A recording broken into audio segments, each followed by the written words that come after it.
good to you by God's grace.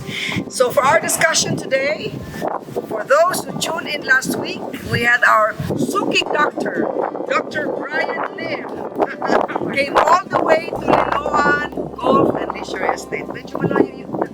Layo. Mga how many minutes drive daw? Layo sad. Anyway, Dr. Bryan Lim talked about the different variants or strains of COVID-19 last week. So let's now welcome him back. Welcome back. No, thank you so much for lugar, inviting no? me. Nindot kayo, no? It's a pleasant break. It's a pleasant break for you. Pilar, yes. Doc, let me go straight to the point. After your thorough explanation on variants, we now ask you to tell us at length about another V, which is vaccinations. Okay? So should there be a cause for fear at all, or like many doctors are now saying, at last, a protection, just like what you said in your first episode. Yes. So what do you think? Do you think it's a cause for fear? Do you think we should have some reservations? Tell us about it. Now, last year, we have been praying for a vaccine. No? And I think answered very condition of Pilar. It takes a long time, like many years, from Correct. what I know, Yes. to perfect the vaccine. Yes. But this has only been done this vaccine was made in probably a year or less Yes. than a year. Yeah. What do you think of that? Okay, so muna importante kino na people might think na mura Italy, yung mga si substandard because Some people even Italy. say that it's a trial vaccine. Yeah. So I think it's important that we know why we're napaspas ang ato ang pag-develop sa vaccine. Firstly, kanimang kung ato ang COVID is caused by SARS-CoV-2 type 2, no? How can you explain the fact na ang uban makaingon, this is just a trial vaccine because the other vaccines in the past, it took them many years to be able to develop that vaccine and to perfect it. But now this vaccine, they only did it in probably less than a year or years. Yes. So how can it be safe? Yeah, it's quite remarkable. There are three reasons why paspas ang pag-develop sa vaccine. Firstly, kanimang kung ang COVID is caused by SARS-CoV type 2.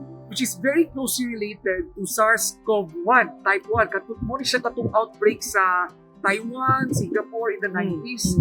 Na during that time, nag-develop na sila ng vaccine. So naanay mga pre-work na nahitabo. So during that time, wala na nadayon ng vaccine kaya na-control naman ng outbreak. So but the knowledge na ilang nakita na unsaon yun ang they were able to pick up the spike protein na muna S protein, muna very important protein na kinahanglan ma-reproduce. So, during the 90s, those researchers have already discovered na mauni ang maka-trigger o ganang immune response. So, karon na ating COVID, they found out na similar na siya sa katong sa discover kanina. So, karon, wala na nag-start from scratch. So, naanay password. So there has been a research or there has been some work that was done before. Way before. So, karon na anatay, diba anata, that's the first reason. The second reason, grabe ang global cooperation sa mga scientists. No? Karon na, there was really a massive cooperation of different scientists in developing vaccines. So that's the second one. The third one, since we are in a pandemic, when you are recruiting participants in a clinical trial, dali rasan, naghanap ka ng mga na pwede nato ma-recruit for the clinical trial. So, ganito mga vaccines, hindi tipukot na more when you are being vaccinated, experimentuhan ka, no. Because the vaccines that are here in the Philippines and available globally for mass rollout is really nakaagi na gina sila og phase 3. Pasabot, gistudyuhan na gina sila. Niagi na nag-phase 1, niagi na nag-phase 2, niagi na nag-phase 3. Pero how about the ages, for instance, of get vaccinated? Yes. Like for instance, na ay mga senior citizens like me, na ay mga from 30 to 50, niya ka ng mga teenagers. Yes. Does this apply to everyone? Or how about katutuang mga na ay mga sakit na daan, mga old people na naan ay mga sakit? Isn't it dangerous for them? Yeah, that's actually a good question. Okay. So now is AstraZeneca and Sinovac, no? There are more to come, pero karon sa tuwa sa Cebu, tuwa pa na. So, ang kaning AstraZeneca, ang ilang clinical trial with the study, nag-recruit na sila mga tao, including the elderly.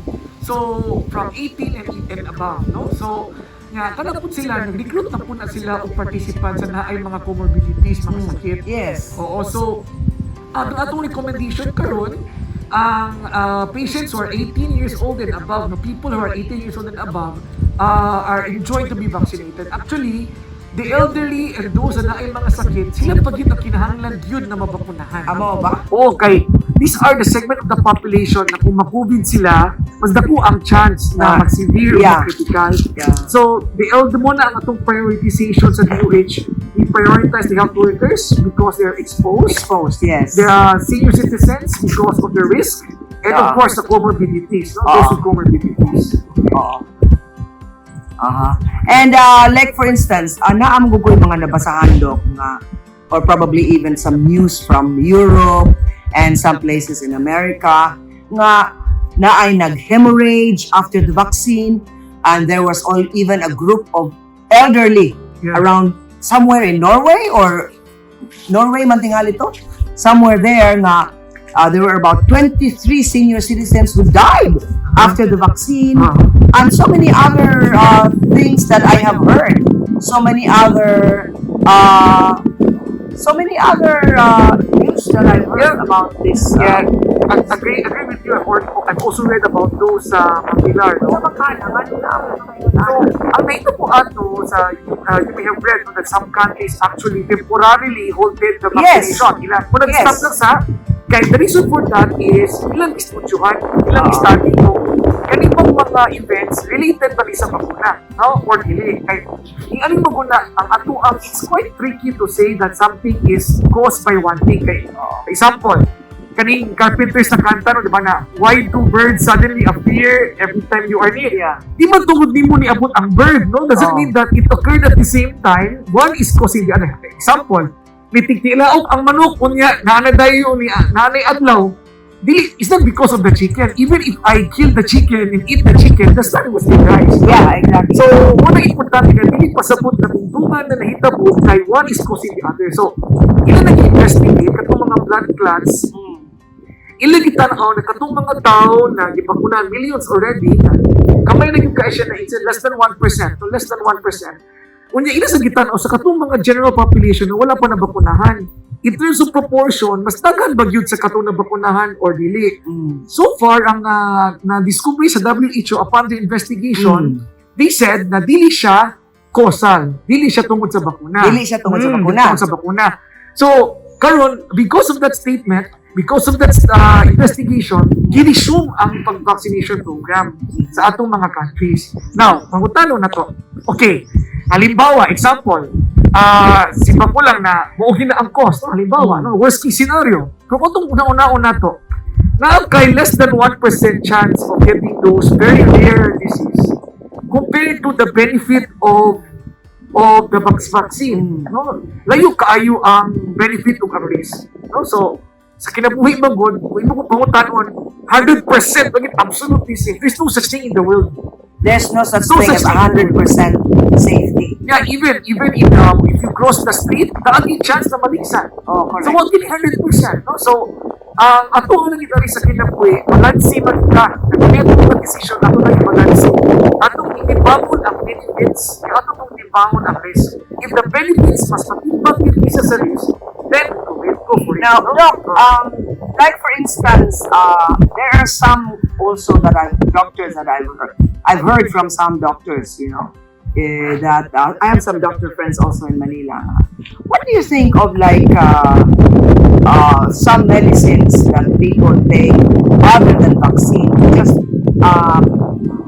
to just like a preventive medicine, medicines like ivermectin, you know, preventive medicines, or even a cure for COVID. Yeah, so Because I know of a doctor in Manila who is quite a righteous one. One person, a doctor, and he's had a lot of COVID patients, and he has no one ever dies.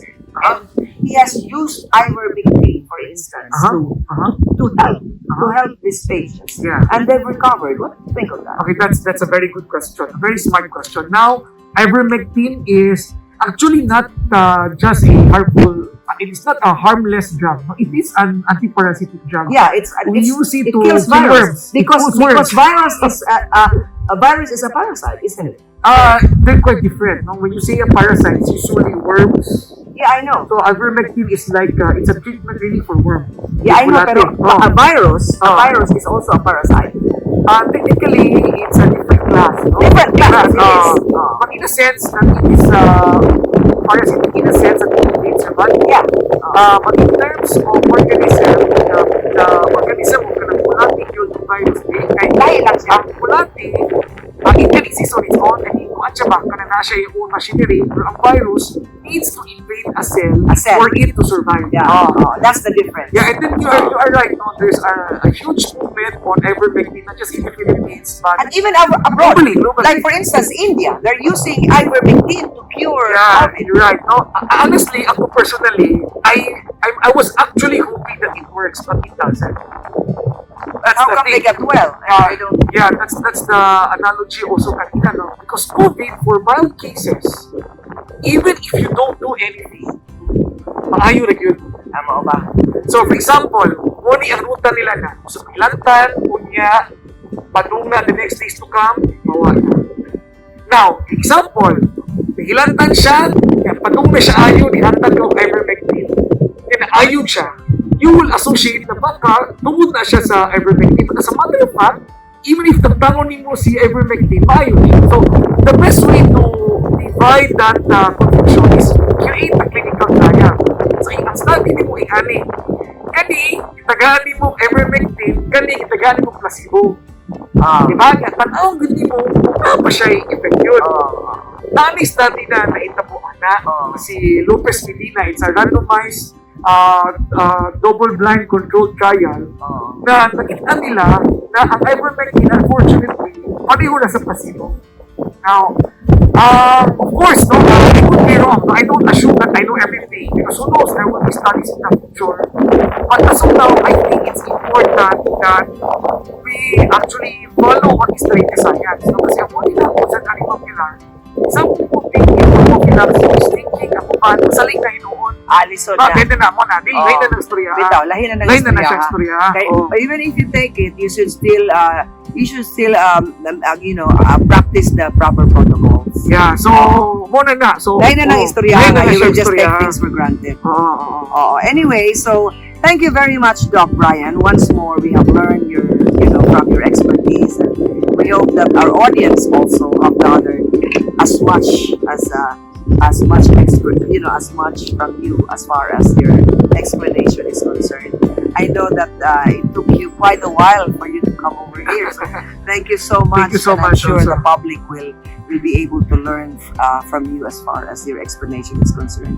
So now let me share with you a verse of scripture to encourage all of us in these very trying times, taken from 2 Corinthians 12 verses 9. But before I spread that, as far as vaccination is concerned, or whatever it is that you want to say to the public. Yeah, so I think all I want to say sa public is, as I've said before, we have been praying last year pa no, na anti-vaccine na muabot, na madiscovery, and now that it is here, I think it's important that we read, no, and at the same time, ask the right questions and get the right information, because we need the vaccine, no? If ever we want to help curtail this pandemic, kailangan kita muna. And another thing, there are so many news out there on all these different treatments.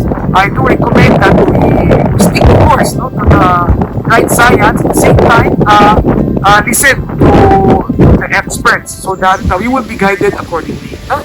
Okay. Thank you. Thank you so much, Doc Bryan. Now let me share with you a verse of scripture to encourage all of us in these very trying times, taken from 2 Corinthians 12 verse 9. But he said to me, my grace is sufficient for you, for my power is made perfect in weakness. Therefore I will boast all the more gladly of my weaknesses, so that the power of Christ may rest on me. Thank you, and thank you, Dr. Bryan, for staying tuned, and thank you to all of you for staying tuned to us